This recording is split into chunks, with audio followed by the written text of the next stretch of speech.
are listening to WHOA Podcast, coming to you from Gainesville, Florida. Hello, everybody, and welcome to another episode of the WHOA GNV Podcast, the podcast bringing you businesses and individuals that make you go, whoa. I am your host, Colin Austin, and to my left is the bee's knees that scoots with ease. It's cold season, so watch out for his sneeze. The one, the only, Michael Dees. What is up? That was fun. Yeah, I'm not kidding. That is the first one that I've written. Oh, you wrote that one? Yeah, I wrote that one because Joanna messaged me about the notes, and I was like, yeah, we're going to have to work on your intro. Oh, now I want to know what hers was. It was weak. It was nothing. It was kind of like, oh, to my left, Joanna. here's Michael Dees. No, but I mean, Joanna knows that. I love her, but that was not good. But that was great, wasn't it? Yeah, I tip my hat to that. I tip my hat to that. Yeah, for sure. That's a good effort. Hella allergies. Yeah. Thank you. What's up, man? Not much, man. I'm rolling. What are we? February 3rd. February 3rd, episode 91. Let's go. Got 9 more to 100. I know. Do we have 100 plans yet? No, not yet. Okay, but I'm working on it. We're there. I know you're working on it.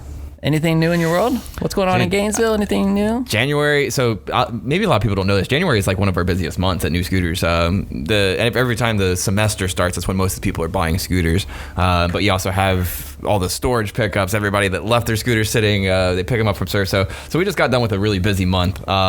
So it's now, can we sustain it? Can we sustain that busyness, which is what we all want? Got to keep that momentum driving. But yeah, and we're now 2 weeks outside of my 34th birthday too. Countdown begins.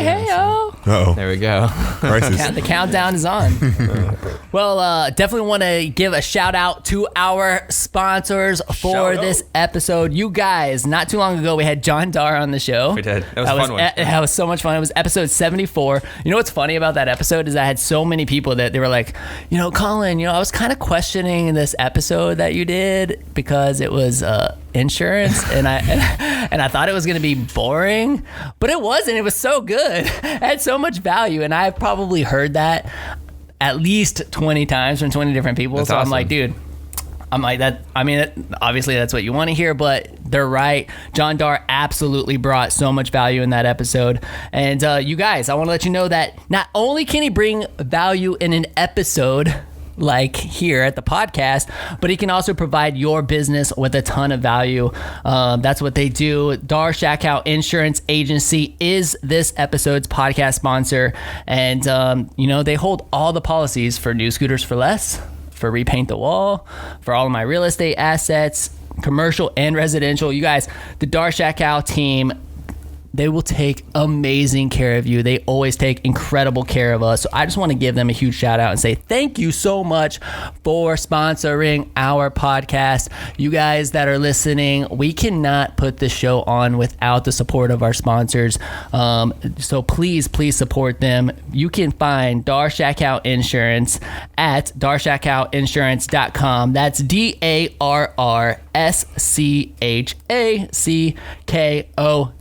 DARRSCHACKOW.com, or call them at 352-338-0552. And of course, tell them that the WHOA GNV podcast sent you and that you heard about them on the podcast. And go watch John's podcast, episode 74, because it was super informative, and it wasn't all about insurance. It was about a lot of things. And I think the biggest lesson was in sales, right? Yeah. Learn. Sure. What was the lesson in sales? Do you remember? Throwback, callback? You got to ask. Gotta ask for the sale. So you guys support our amazing sponsors. Thank you so much. And now we are going to get into the show. Are you ready to go? Dude, I'm excited.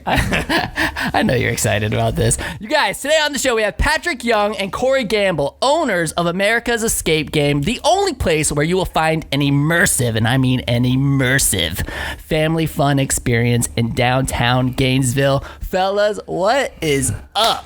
Happy to be here, man. Do you ever hit the little whoa? Let's make a TikTok right now. That's gotta be the thing. It's gotta be. Oh, wait, how have we not done that yet? How are you just now? Like, come on. Seriously, man. As much as you be on social media, right? You should know that. Like, they're already throwing shade, like just a few minutes into the podcast, and like, whoa. Right, whoa. There you go. What's going on, guys?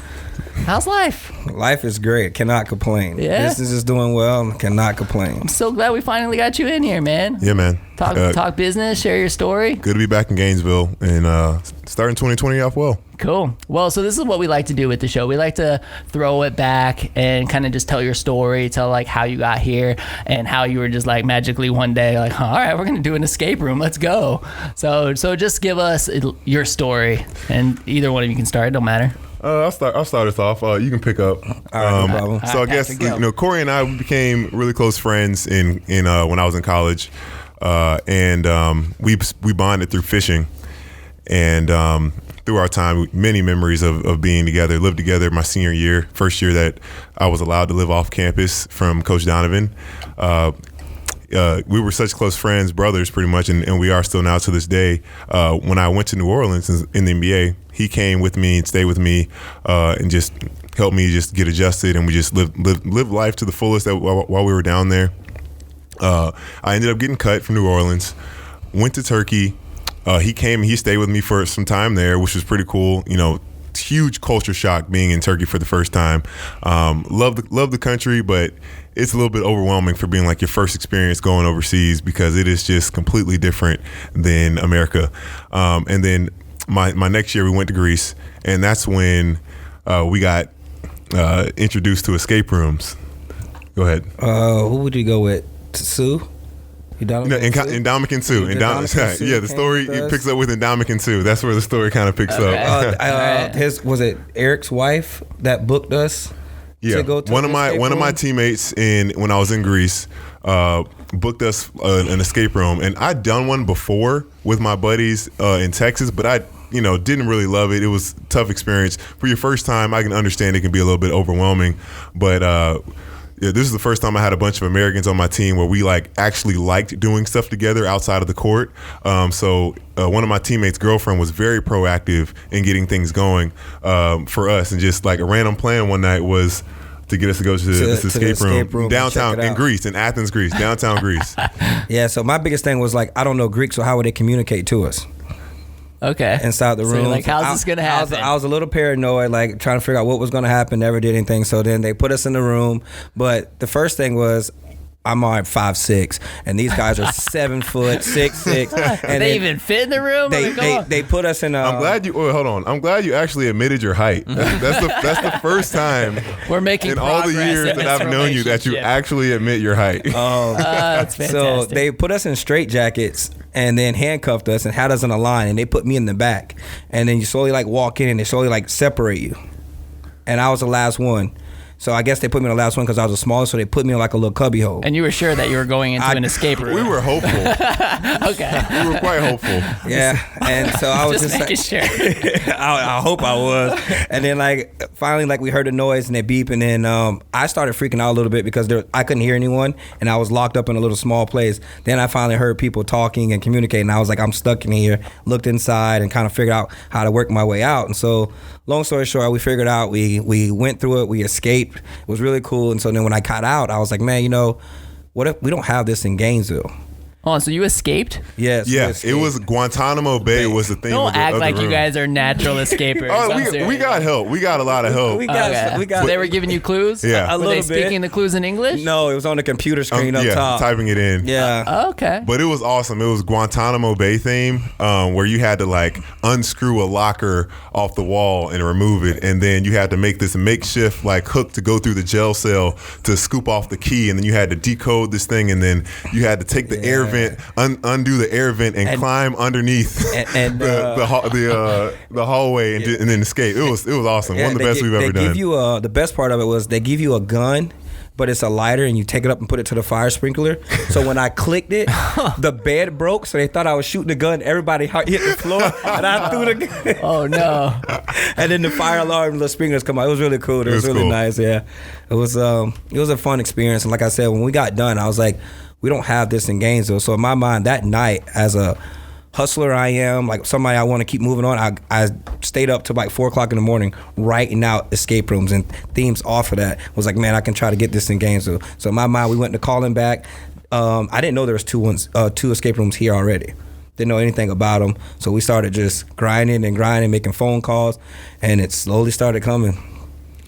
So it was a process because Gainesville was like a hard place to get a business started based on the city.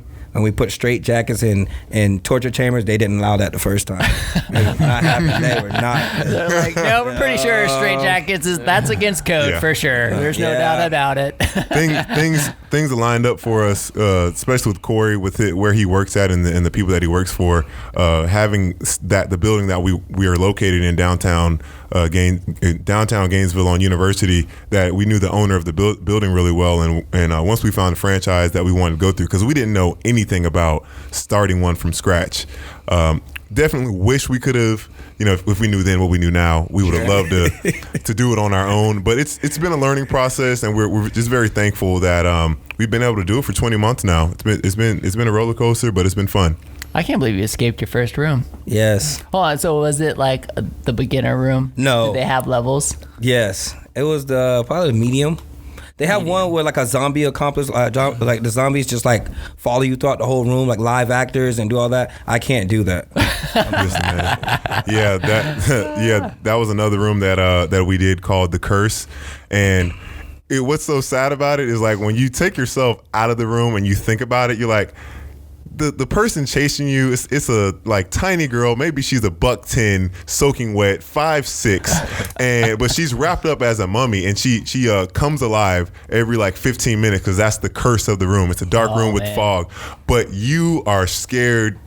Oh my God, it's terrifying. Like my 6'9", 250 self is running around the room screaming from this little girl about to touch me. Because if you get touched, that means like you have to go out of the room for like 5 minutes. But that was an amazing experience. We wanted to bring that to Gainesville, but we were afraid of our employees getting knocked out. We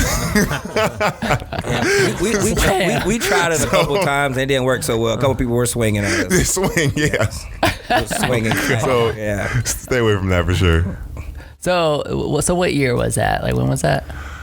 That would have been 2016 and 17 was when we did a bunch of escape rooms together in Greece. Okay, so by the time that experience wraps up, you're coming back to Gainesville. Like, were you still playing ball over there? Or? Yeah, I was still playing ball over there. Okay, yeah, so had a lot of free time. Yeah, so I guess like how long was like the process between like being like, all right, man, do you like what? I want to kind of know what those conversations are like. You guys are like 4:00 in the morning, like, hey, like we should take this to Gainesville.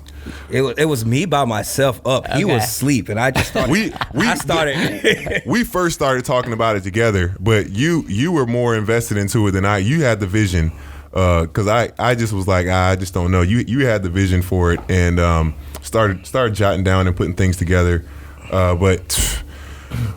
So how long did it take you to execute? Yeah, be like, all right, let's do this. It could have been faster, but I was not gonna leave Greece that right away. I love that place, so I kind of like enjoyed my vacation, and then once my time was up, when I got back, then that's when it started hustling. So it took us to get started with everything a year just to get the plans and the building, and then once we got that, it took another year.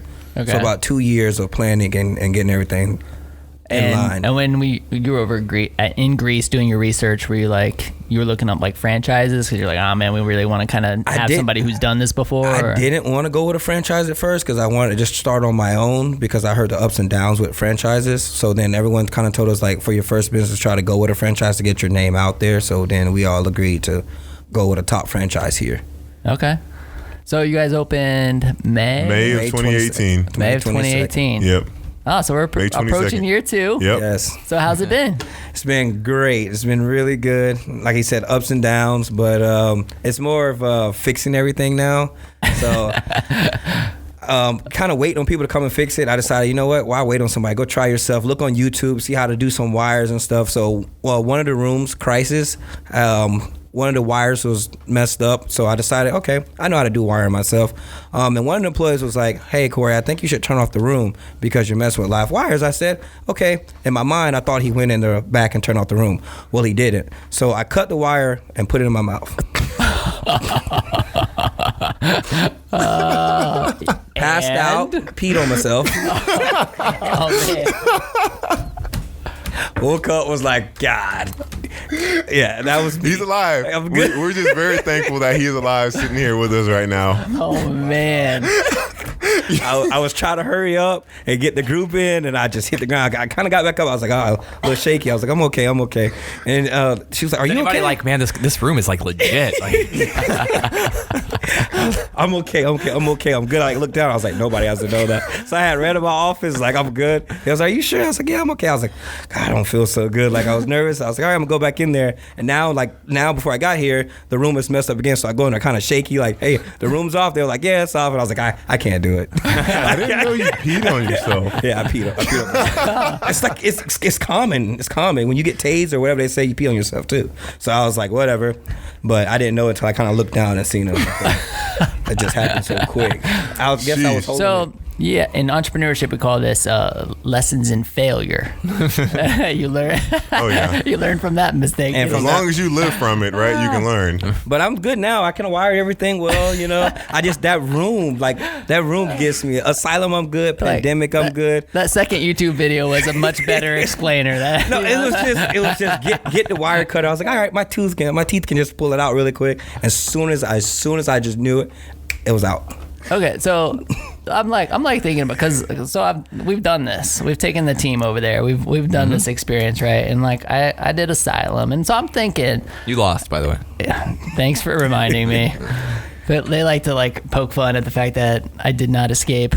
But you know, I'm doing this room, and there's a lot of stuff in there, right? Like I'm like looking at pictures. I'm like feeling around pictures, trying to figure all this mess out, right? I mean, how often does something break? Oh my gosh. Like that's you were talking about the one in Greece where you had to literally unscrew, take off a locker and stuff. I mean, there's a lot of touchable things. We broke a couple stuff in that room, and in Greece we broke a couple stuff. I mean, little small minor stuff. It's okay to break. We have replacements backed up, ready to go. But if it says do not touch, I know you're in an escape room. Like, that's a reason it says do not touch. 9 out of 10 people are going to touch it. They're going to take it. It says do not lift. They're going to lift it. They lift it up. They mess up a wire. Okay. So it's every other room. I would say break. Every other room, like every other group will break something. Maybe you can like incorporate like shock collars or something. That'd be great. You know, I love that idea. Do we need to get insurance for that? See, John Dar. This week's episode, John Dar Insurance can insure for liability when you shock somebody with a shock collar. I mean, they get close. Do not touch. Do not touch. I might just put something on there. Yeah. The shock collar right on it. But that's definitely our number one day-to-day issue. But of something breaking, of something that maybe wasn't put in there correctly, and just not, because the escape rooms need to be very durable, and that's something we didn't account for in the initial push, is that, we're not gonna have to worry about just resetting the rooms in time, and resetting the room is like after one group goes through it, you get 10-15 minutes. Our escape artists go 10-15 minutes to set the room up exactly as it was before. But the biggest issue is people just being too rough with things. And yeah, we're very fortunate that we've never had to close a room down in our 20 months of being open. When I say that, just like blocking the room off so we could put maintenance in that room. So we're extremely blessed that Corey is just a man of all trades, that he can fix just about anything. When he can't, he'll go and get some help from somewhere else. But 95% of the time, this man has fixed anything in that place. It's amazing. I've learned. But Asylum, a lot of stuff is going to break in Asylum because of the jump scares. Yeah. And we love to see people get scared, so we make sure we scare them all the time. They're That's running your and favorite stuff. part, isn't it? Oh my goodness, it gets them every time. And I feel bad for them, but then again, it's like, ha, you're here.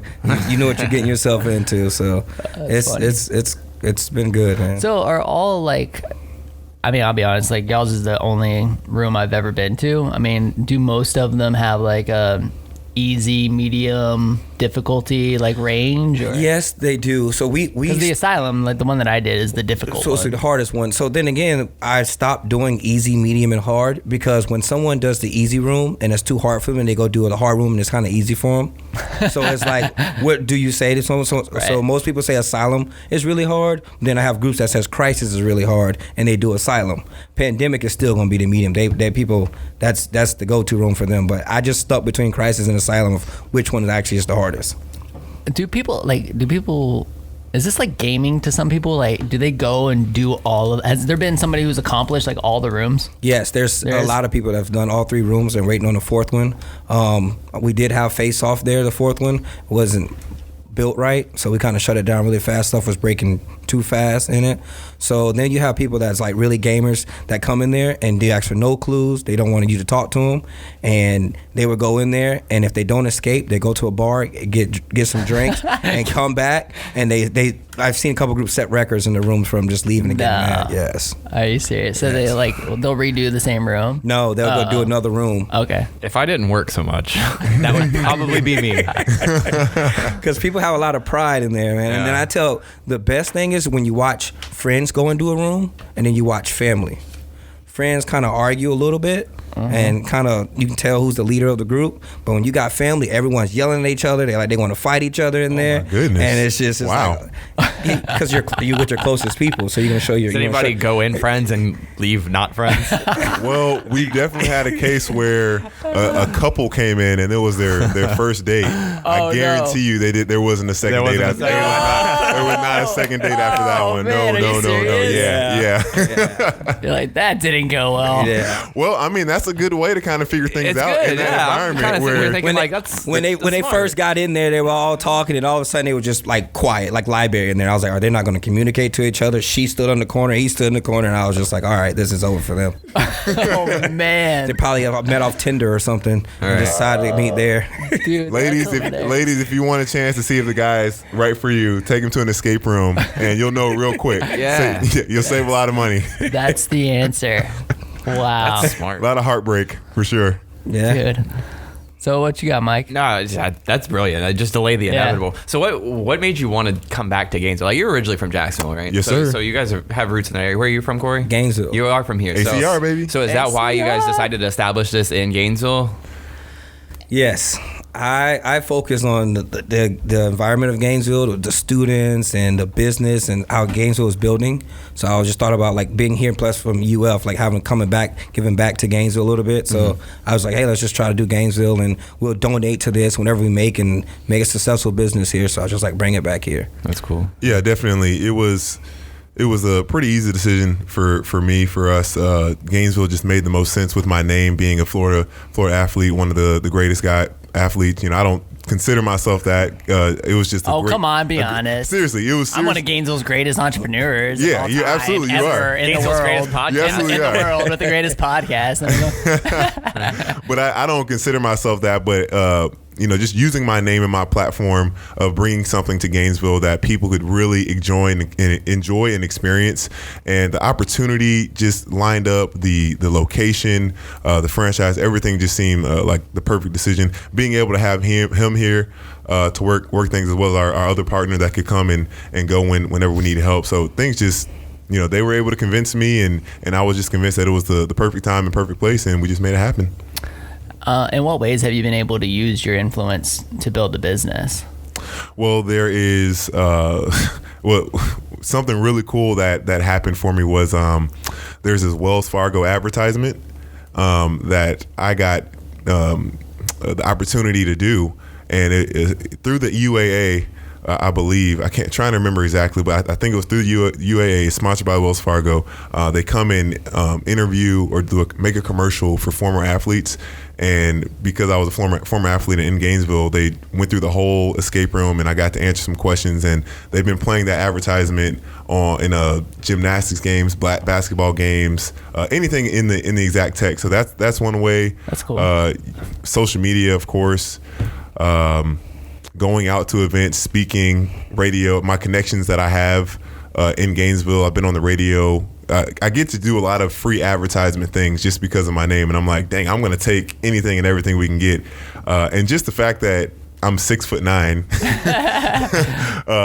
I use my platform sometimes, not just to talk about the business, but it gives me a chance to talk to people, and then also gives me an opportunity to talk about the business as well. All those things. That's cool. I mean, has it been a challenge from a balance standpoint for you? I guess for you specifically, because you were going overseas, because you were playing ball overseas. Yeah. And I mean, I'm not even really familiar with the seasons and stuff over there. But I mean, are you able to do some work remotely while you're over there, or is it like you're going over there focusing on that and then you come back and you're all in here on this thing? Like, what's that format like? Well, as you know, starting any business is a jump, a risk, and there's fear in that. And we started the whole idea when I was overseas initially, and you can imagine the trepidations and uncertainty that I was experiencing at that time, and just like, this is a lot of money, and is it really going to work, and how much am I going to be able to trust, my friends? And because I know we all have the same goal, but are they going to be able to handle what it's going to take? And I had all those questions and doubts, but I was like, you know what? I am going to just take this jump, and I believe that this is an opportunity that we can't pass up. And I know we all communicate so well. It was a little shaky at first, figuring out how to communicate amongst the three of us at first, but we were able just to allow things to kind of just flow and just see where each other fit in with their roles. Corey does an excellent job on the day-to-day stuff, and we all just communicate in such a fantastic way that we can just have the vision for the future and just always optimistic and seeing good things coming with the business and just not stressing ourselves out too much. That's a huge thing. We want success, That's but we're awesome. I stressed every day. not to the point. I'm basically but not to the point where you're like freaking. Well, you're so stressed because you're working 2 jobs. I mean, I'm a hustler. You're burning. We do it to ourselves, don't we? He's burning the candle at both ends. So that's the thing with him. It's but like me, it's like, one business isn't enough. 2 businesses. But I'm on a podcast too. Let's do that. Let's do a podcast. Man. Communication is key in not just relationships, but in everything in life, wherever you want to go. So that's been the key with me feeling comfortable, not having to actually physically be here all the time. So it's mostly focus on basketball, and I'll handle what I got to handle part of the business. And if I need help, I can reach out. So that's where the roles come in. Like, you focus on that, I focus on this. Plus, I got another job, full-time job, 2 full-time jobs. So it's balancing. I'm doing well now. Before, I was stressed to the max, and learned how to balance stress and ask people for help and figure out everything. And now everything is just smooth, and I know how to handle everything now. So it's been a blessing. What's been the biggest surprise so far? You're like, when you got into it, you're like, you had no idea that this thing would have happened, and it happened. Biggest surprise. The biggest surprise. Let's see. I got you. The biggest surprise for me was about 4:00 in the morning. Some group of kids or guys from downtown decided to walk by the escape room and look at the window and then see who has the strongest kick, and kicked our window in. Okay. And so I was like, okay, the alarm didn't go off or anything like that. And then the employee came the next morning, and she's like freaking out. She's riding back and forth down the store thinking somebody's in the store breaking in. And then so I go in there, I look around, there's no one in there. And I check, the alarm didn't go off. And so I was like, all right, let me figure out this. So I like go back and check the cameras, and they kicked every single window to see which one they can kick in. But other than that, that's been the biggest surprise. Another thing is probably the employee forgot the code to the alarm, and the police had to come out there. And other than that, it's been really good. I guess the amount of how much times how much things break in the escape room, I don't think we were ready for that, prepared for that, and just how the franchise kind of just threw us at the driver's wheel and didn't they put us in the driver's seat. No help. And they jumped out of the car. Pretty much, they're like, you need this? All right, good luck. But fortunately, we're pretty smart guys and have been able to adjust and adapt, and we haven't messed up that bad yet. We're still here. Has that been like a financial surprise at all? I mean, when you have to go and fix the rooms, is there a lot of money that has to be invested, or is no, it you can really? No, that's been good. Really good. The biggest thing, a surprise for me also was how they built the rooms. To me, like, they didn't build it to withstand anything. Yeah. Like, if I go to your house and hang up a portrait or something that's very expensive, I'm going to screw it into a stud. I'm not just going to screw it into your drywall to where when someone grabs it, the whole thing falls off in your wall, kind of comes in. So it's just, I think my biggest lesson learned is trust in yourself and trust locally and trust your local people to do better than someone else that comes in and don't know nothing about your city. That's my biggest thing I would ever learn. I will stay local and make sure someone here can get the job done. That way, if I know that if I can call them, I don't have to wait 3 weeks. They're in town, they'll stop by and let me know instead of sitting here. The reason I learned how to do all this is because waiting for so long for someone to come help me, it's like I'm just going to do it myself. Yeah. So that's the biggest thing. Like, to me, it's just learning and learning how to do things on your own and not rely on everyone anymore. So how do you grow this? Is there plans to scale this, get a bigger space here in Gainesville, go to different cities? Like, that's been up in the air right now, trying to figure out what's the next step, what we're going to do. We try to go upstairs and rent upstairs and try to figure out another plan and something like that to add more rooms. I really would like to get away from this and go like our own kind of way and do it ourselves. And because if I go in to another franchise and they're not there to help, you know what I mean? It's like, what's the point of having those people there? Yeah. I have a great idea. We can create an escape room that's called Escape the Scooter Dealership. And you like go into the room, there's scooters, and you have to try to escape the dealership, and it could be sponsored by us. And you really could. It doesn't take too much. Cool. It doesn't take too much to really make a basic one. Yeah. so how does a professional plan out an escape room? Like, because that sounds like a terrible idea. Oh, come on. I thought it was brilliant. So, no, but really, like, what goes in your mind when you're like, okay, I'm going to start a new room? Like, what kind of research do you do? I mean, obviously, you've been to a couple and you kind of see some things that you like, but like, how do you make one from scratch? So you would think of something that people like or something you really like. So I would do like a jail cell, like a prisoner, you get dressed up and you try to escape. So I would put the bed in there and figure out everything, like little stuff that they would use inside of jail cell to you to escape. Like Shawshank Redemption, Right. Yeah, something like that. I thought about doing the one like the jungle, like a jungle theme where you try to like use snakes and stuff in there to try to figure out. Then another thing I wanted to do was like a hangover one, like you're drunk, you got to know different stuff in there, like. And then another one I wanted to do is like, I thought about which one was it. I have so many of them in my head. I was gonna say, that sounds like something that your brain's never really off. I have so many ideas that I want to do, but my number one was the jail. So with the slide coming in, people can slide in through the front where they come in, like the escape what we did in Greece, and focus on that. And the number two one is a jungle. Like I have those written out right now. Cool. So I'm just trying to figure out if I want to go my own route and what I want to do with that. It's mostly you can look online and see what kind of props they have, or you can create your own props. A lot of props come from China, that's for sure. Almost everything. So it's kind of a hassle to deal with things when they break sometime. And when you have an escape room, don't do a basic one, because that's the first question you get when people call you. Is your room basic? What does that mean? If you just walk in and there's nothing there, it's just like 4 locks in there and you're stuck in one room. Okay. People don't want to pay for that because they feel like they're wasting their money. Because the mall tried to open an escape room, they had 5 rooms, so we got kind of 8 rooms, and we got kind of nervous. It was like, somebody's coming to compete with us. Well, I sent my employees in, I said, go check it out.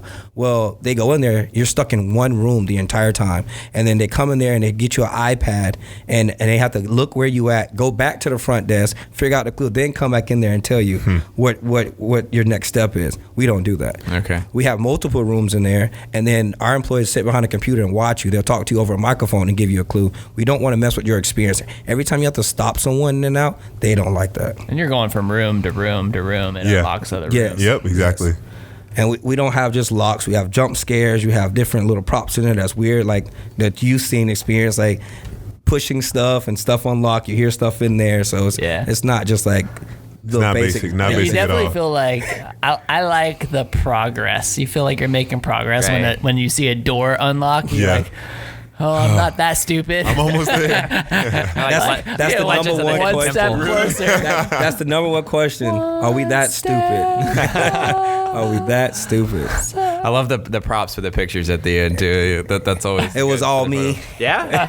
Well, good job. It was all me, or I should have studied more in school. Is one. Oh, I thought you were saying that that's all your credit. I'm like, well, that was smart. Good job. Tequila would have made this better. Yeah. Hey, so like when you guys started this in Gainesville, I mean, did you think, I guess, is the demographic what you thought it was going to be? Like, did you think like, oh man, this is gonna be all, I mean, especially with your influence, like, oh man, all the college students are gonna come. It's gonna be a college student thing. Because I mean, obviously with new Scooters for Less, Right. Scooter Shop, like 95% of our customers are students. Yeah. Like, was that what you guys thought? Like, what are the demographics of people We who were are taught coming in there? to focus on business. Yeah. Students are always going to come. They're going to find it and then figure it out. So we're focused on companies for corporate events and Okay. Holiday parties, all team that stuff. bonding. So you hire a new crew for Shands or Walmart. They'll sit them there so they see how good they work together. Yeah, throw them in a torture chamber together. Exactly. Yeah. And you'll find out who's the leader in that group. So we've had companies coming there where the owners or the HRs and all that will sit back and watch. So they're like watching over your shoulder. Yes, Absolutely. they watch them in Oh, the dude, room that's to smart. see who the leaders are and see how people work together and see how they respond. That's actually really smart. Yeah, it's fantastic, man. It's really cool. So they're like looking over your shoulder at the screen of the team trying to get out of the room. Dude, we're gonna start doing People that. truly, man, smart. it's nuts, man. People really show their true colors when they like actually want to play or like excited. Like they'll show their true colors in that room. Somebody's gonna be an alpha, and you get two alphas in there, it's gonna be a bad experience for everyone. They're just like, argue, do this, get over here. You're stupid. I'm like, dang, bro, it's just a game. Like it's not real life. Have you done the voiceover stuff, the answering questions? Like, have you done that? The voiceover stuff? Yeah, like when people ask for a clue, right? They'll ask for a clue. Oh, no. Have you escape done- artists. Oh, an escape artist? No, I haven't done it. Escape artist, that's what they're called. Yes. I've messed around with it a little bit, but I leave it to I'm just wondering our if I ever employees. go to a room and I'm like, yeah, I need a clue, please, and I hear Patric Young's voice come over. Because the thing, your voice has to be, hey team, you might want to try looking under there. I'm like, come on now, I'm good. You have to smile and talk. They say that. The corporate. customer service voice. Yes. All right, so I mean, since the demographic is a lot of team building stuff, a lot of businesses, does the seasonality of Gainesville affect you at all, or no? Man, like, do you it's see like nuts. summer drop? Or So is it, like- summer is our biggest It's month. our biggest month. really? Because Nuts. people come home from college and come home and don't know nothing to do. So they start finding new things here and they'll start going there. Or they get bored Yep. and find new things to do. So when people are in town and come back, there's so many other things you got going on, they'll just skip around. But summertime is just our biggest months. Was that unexpected for you guys? Definitely unexpected. Yeah, because everyone when we came here was saying that, the summer the summer is so bad. Oh, you guys are gonna Summer crush course. it in the fall when students come exactly. back. Fall, and, winter, spring, yeah. But summertime was busy. Everything's on the up and up. We definitely need to get this fourth room in there, just to be working at full capacity, and then we can focus on other things, just getting more people in there, and just more. We need to get on campus more. Absolutely, getting students in. That's going to be a staple for sure. Students are going to always come here, new students in and out every single year, but we want to get into the corporate frame of things consistently. It's cool. Do you have to change over the rooms a lot, or are they still the original ones? We are still at the original ones right now. We're in the process of trying to get a new room, and we have a fan base that's sitting there waiting, calling every day. Hey, is there a new room available? New room available? Like, hey, we're getting there. We're getting there. Yeah. So it's a process because you got to get approved to do this. You got to get approved to do that. And if they deny it, then you got to start something else. Yep. Like we tried to bring a virtual reality room here, then it's just so much we're trying to do. Oh, and dude, it's that'd just, VR would have been pretty cool. yeah. VR will be nuts. Expensive, man. Yeah. It's $90,000 For one room. for one room. For VR 4 chairs. For 4 chairs, $90,000, and that's the cheapest you can find. Wow. We were like, nope, we're good. Startup life. Yeah, I'm like, man, we could with $90,000, you could do so many other things with that money. That one's gonna stay in the infancy phase. Did you guys have? I mean, how many team members do you guys have? Right now it's 8. 8. Okay. Did you guys have experience managing team members before you started this franchise, or has that all been a new experience? I've had some experience of it Okay. So, but it's been a journey with them too, especially like having students. Man, this generation don't want to work; they want to just play on their phone. Oh, watch out! You're gonna cause some podcast battles. Watch out. Hey, it's man. Okay. It's all right. I'm ready for it. I can battle. Yeah, they want to sit up front and just play on their phones a little bit. Then when something happened, they freak out and call me right away. And I'm just like, you can handle situations on your own. Just they don't want to try. No. Like they want to do. We're not going to name any employees because we love them all equally, and they're all fantastic. They're waiting to hear this too. But and if they feel some type of way by the things that we're saying, they know it's them. But they won't even. They'll just do the threshold. The bare minimum won't go. Not that you have to go above and beyond, but it's like, dang, we shouldn't have to hold your hand and direct you to every single thing you need to do on a daily basis. Like we have some employees that have been there since day one, since May of 2018, and it's still like. He's getting phone calls he shouldn't be getting on things that they should certainly know how to take care of. But it's a process, like you said, dealing with students. Just got to accept it. We actually have a sign on our door right there that you can see that says "Come up with 3 solutions to your problem," and it's a little bit controversial because like I don't ever want to put off like the sign like I'm not going to help you, right? But it's to try to get people to engage and be like, okay, like what would our leadership say about this problem that I'm presenting to them, and try to get them into that frame of mind of like. Walking through those steps than just relying on the crutch of asking somebody. Yeah. You know? They quick to call. Yeah. I mean, what kind of advice would you give them to kind of get past that? Because I'm still trying to figure it out. The good news, if I had to say, like the good news is that they're not all that way. They're not. Yeah. Like there are some out there that are very, very driven. I've worked with plenty of them. I agree with you. You got to like sift through them and really try to find the right ones. But I was just kind of curious if you had any advice on definitely, and it sounds like you empower them to make the decisions, and correct me if I'm wrong, but like maybe they're afraid to, and I think getting to the root of that is why. Like sometimes it's are you afraid to screw up because you feel like you're going to get in trouble or lose your job, or are you like what's the reason that's holding you back? And that's what I try to figure out.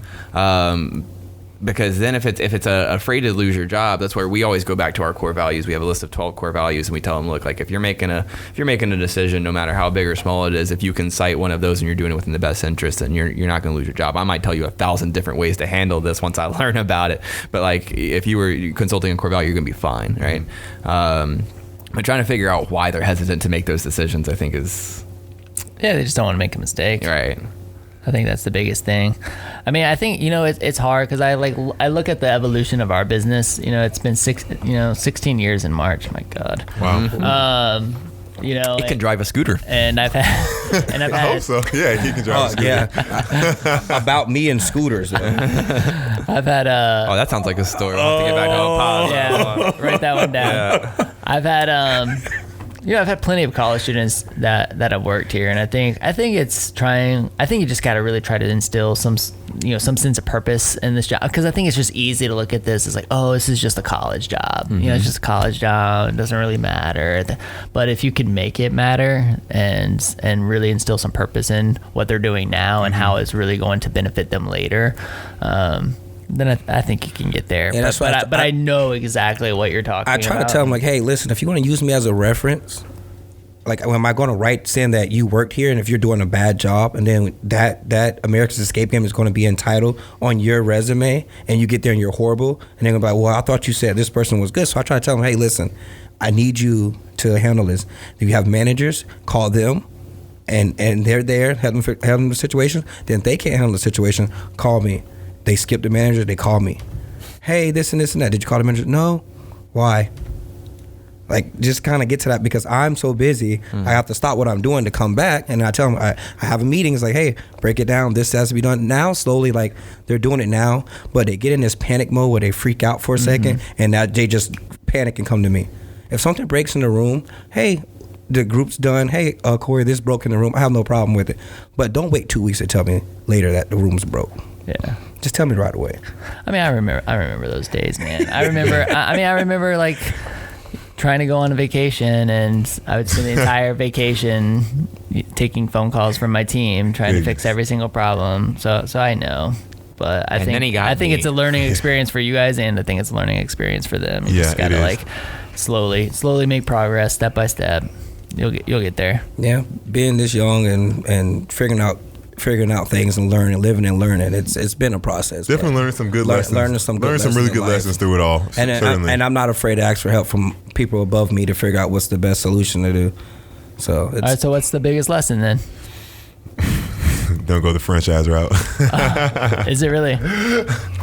Oh no, that's not the biggest lesson. I think when making decisions of doing investments, it's no one ever regrets. I mean, you may regret going too slow instead of jumping on the opportunity, but it's better than jumping in an opportunity too quickly and saying, "Dang, I can't get out of this now." And fortunately, I think we did jump into it a little bit quick, but we didn't want to lose the opportunity.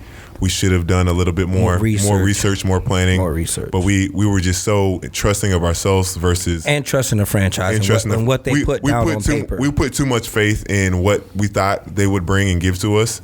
And that was a mistake. You need... At the end of the day, you know this. No one's going to care about your business more than you are. No one's going to put forth the same amount of effort or think about it, dream about it, have the vision for it except you.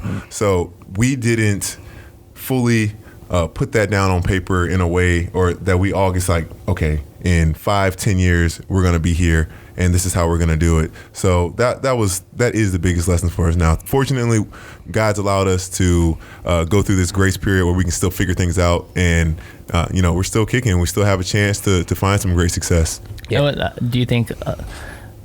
So I'm looking at my own life in a lot of this. I get super excited about things.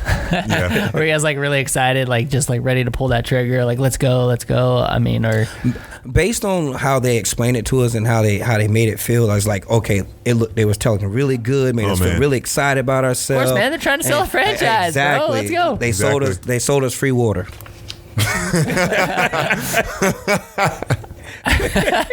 Yeah, they sold us free water. Exactly. Does it taste good? I mean, man, it was I was everything they said sounded good. They had all these planned out, and it was just this is how it goes. And then they just left us.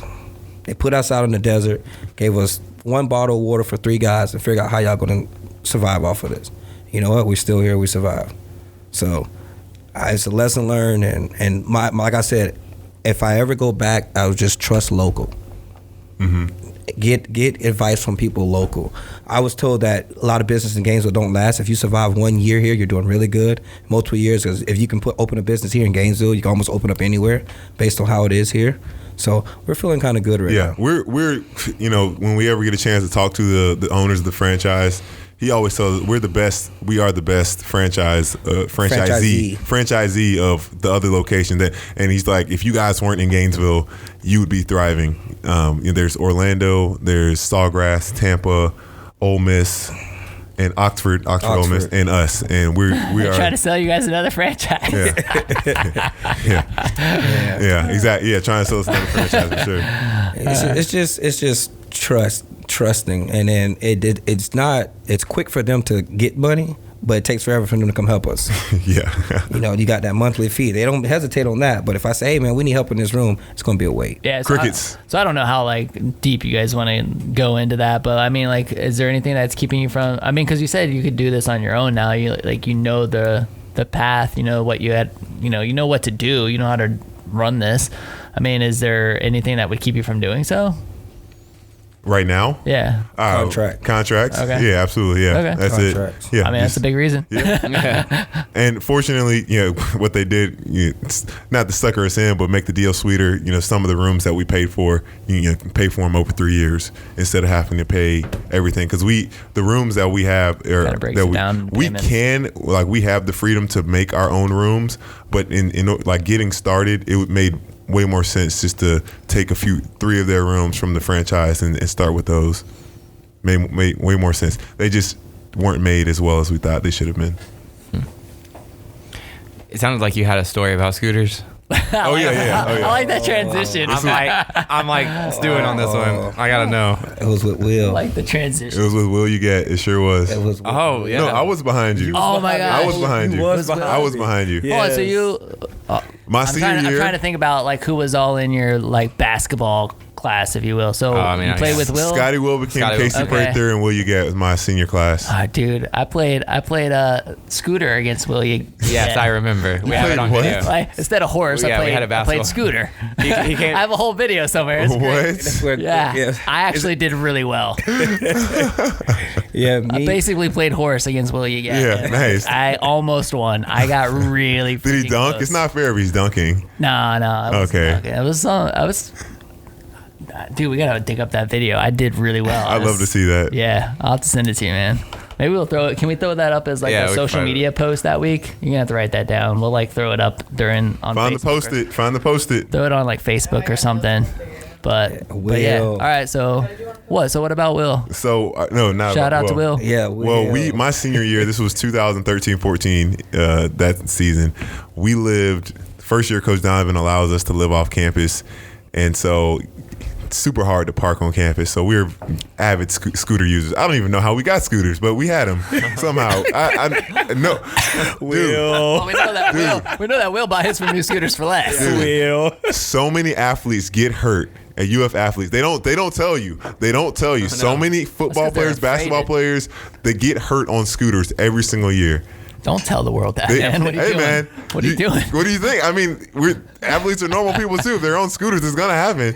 It can happen if you're, driving recklessly. But we lived on a house on 34th, and one day Corey and I were going to Publix. I think we were just going to Publix, on the intersection of University and 34th. I'll let him go ahead.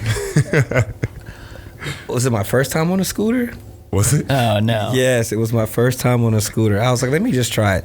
So we get on it, and there was a construction. They were working right there, and the cop was stopping, controlling traffic. So I'm on Will's scooter. Pat was on his scooter. I don't know whose scooter you were on. And we were coming up to the intersection. The cop was telling me us to turn. So I get on the scooter, and I get ready to turn. Meanwhile, the pizza guy didn't see the cop and came full speed across the intersection, and I'm like, stop! We're like, wait, stop, no.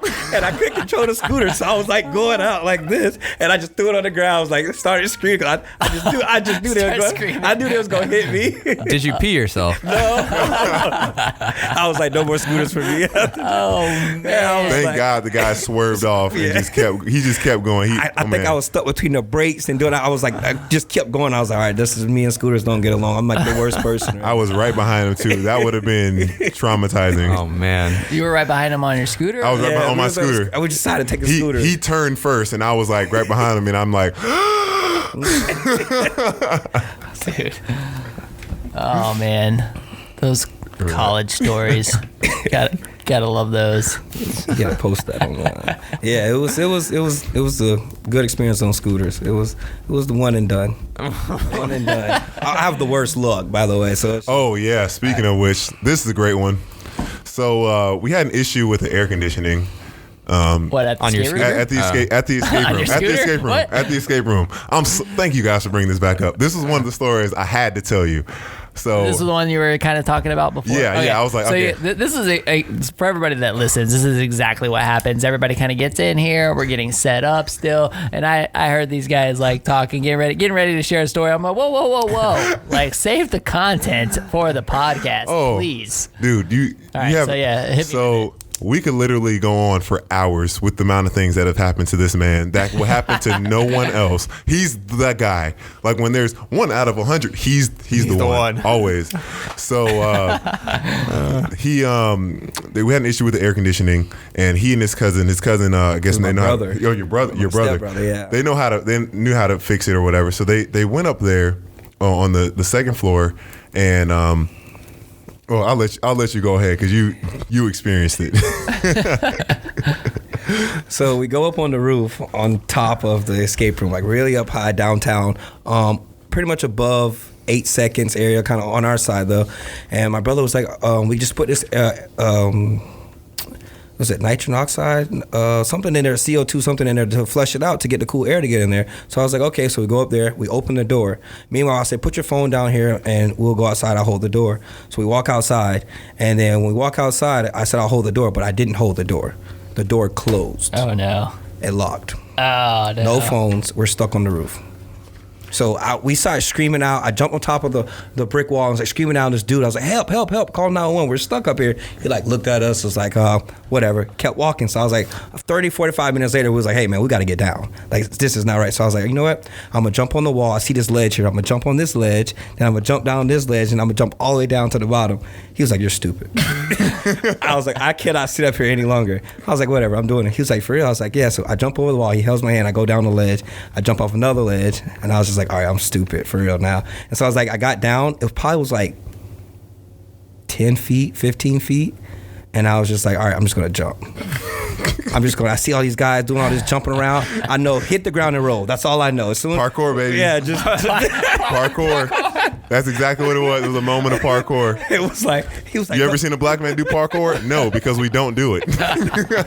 No. I was like, I got this. He was like, man, don't do it. Just wait. I was like, no, I got it. So I was like, all right, I'm going to jump. I jumped and I forgot to roll. my ankle just, I was like, he's like, you okay? I was like, no, I have to sit here for a second. I just knew my ankle was broke. Oh, did you break it? No, I just sprained it really bad. Oh, so man. He was like, you all right? I was like, yeah, I just want to go home now. And I was like, I'm not going up there to get you because I can't get up the stairs because I'm hurting. So he was like, no, you got to get me down. I was like, man, just give me a second. So I literally I sat down for like 10 minutes. Like, okay, I'm good. And I was like, why me? Like, out of all people, I get stuck on top of the roof of the building to jump down. Y'all were together. I wasn't with him. Okay. I lost it. When he called me and told the story, I don't know what I was doing, but I was on the floor. I was done. I took pictures of my brother on the roof. So like, see, that's where I was at, and I got down here. So you got to get down now. Parkour, baby. Yeah. that was just like, okay, that's my. His ankle still isn't right to this day. No, it's not. I don't know what I was thinking. So your two biggest lessons are make sure the wires aren't live and don't forget to roll. Yes. My life lesson is watch out. Just dog. Just like something's coming my way. Here it comes. Something's gonna happen to me sooner or later. And that's what I figure. Like, I have the worst luck. It just comes around him.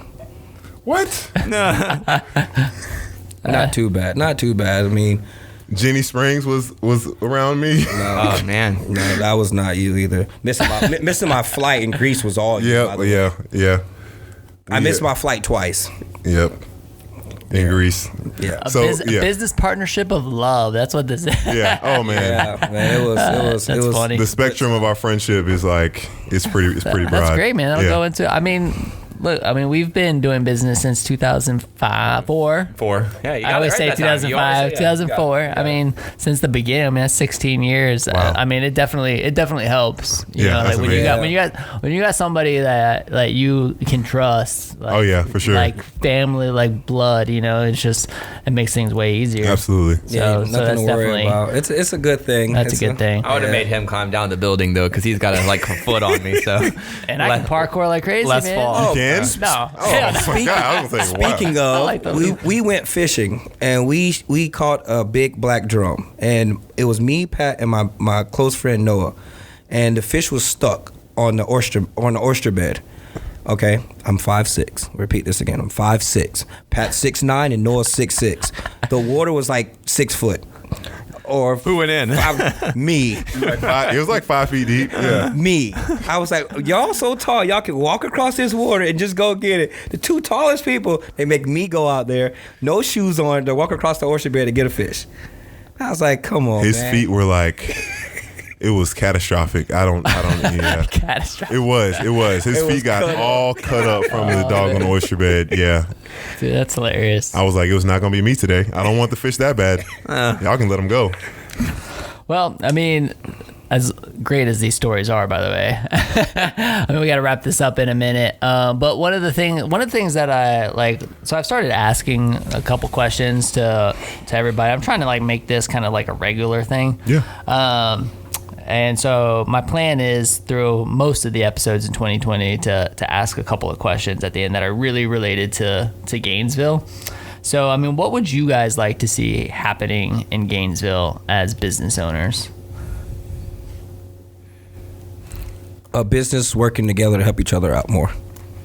Okay, more collaboration. Yes, and more. big time. Okay. Because if a business not doing well and they need help, I don't mind helping them. I don't mind putting their business cards or talking about them and helping each other out. I don't like people failing in Gainesville, trying really hard. Yeah. I think we just need to come together and help out because all these other franchise and all these other like big places are coming in and making the small business disappear. Dude, they're all gonna be hitting you up now to bring like HR in, look over your shoulder to be doing team building. I don't mind it. I don't mind awesome. it. I don't mind it at all. I mean, I posted something before, like if anybody have business cards or anything like that, to come up to the store and put it on there, which I don't mind. I don't mind helping out. That's a big thing. I got help here, so I can help out others. Okay, cool. Yeah. So where do you think Gainesville is missing its potential? I mean, it sounds like you were able to get the zoning changed for straight jackets, which is great. But I mean, like, where are we missing our potential? I mean, you're an ACR, Corey. I mean, like, seriously. you've been here a long time. You've seen the growth of this community. You've seen the things that are where we that have missing happened. right now. I think we need to put more money into downtown to bring it back up, because Archer Road and Celebration Point is separating us from the heart of Gainesville. I think we need to focus on building that back up, because downtown is not where it needs to be. The smell of it and everything is just like ran down. We need to bring it back up and get Gainesville back. It'd be nice to see the Florida Theater actually doing something again. That'd be pretty cool. That's right next door. Yeah. To you guys. Not just for us, but just to but I mean, to actually have some stuff and some shows and that'd I've be seen some redone. epic shows in there. Yeah. Like that'd be epic great. shows. Yeah. We used to go to see Real Big Fish all the time. What, there? Yeah. Was it there? Well, I mean, I did. Yeah, you did. That's a couple free ones. I remember seeing Fuel play there. Nice. That's how Dating old ourselves a little bit. But I mean, that's cool. That's exactly why I want to ask those kind of questions, because I mean, you know, this is definitely a very Gainesville focused podcast. I mean, it's been great having you guys here to highlight your business and talk. You know, I actually think it's the first franchisee we've had. Can you recall? I think so. Cool. Yeah. So I cool. just said Hopefully the last. we're local. Yeah. Yeah. Right. We're local minded. We're local minded for sure. Yeah, I mean, Locally minded. we could have even like dove more into basketball and everything, because I mean, I get so interested. Maybe we can ask a couple things on side hustle or something. But like, I get super interested in the career overseas and the stuff that happened there. I got all the answers. But and like, I mean, hopefully everybody who's listening knows who you were. I mean, we didn't really even touch on it that much, but I mean, how many games did Actually, you? I mean, y'all just Never missed We one. Right? played. We played close to never missed 150 games. Yeah. In my career, maybe 160. Final four. Final four. What, Winningest class in history. Three SEC regular seasons, one SEC tournament, one Final Four, 3 Elite Eights. That Final Four broke my heart. Man, dude. Do you know Jamil over at Shop Mealy Pops? I feel like I need to connect you guys. Yeah.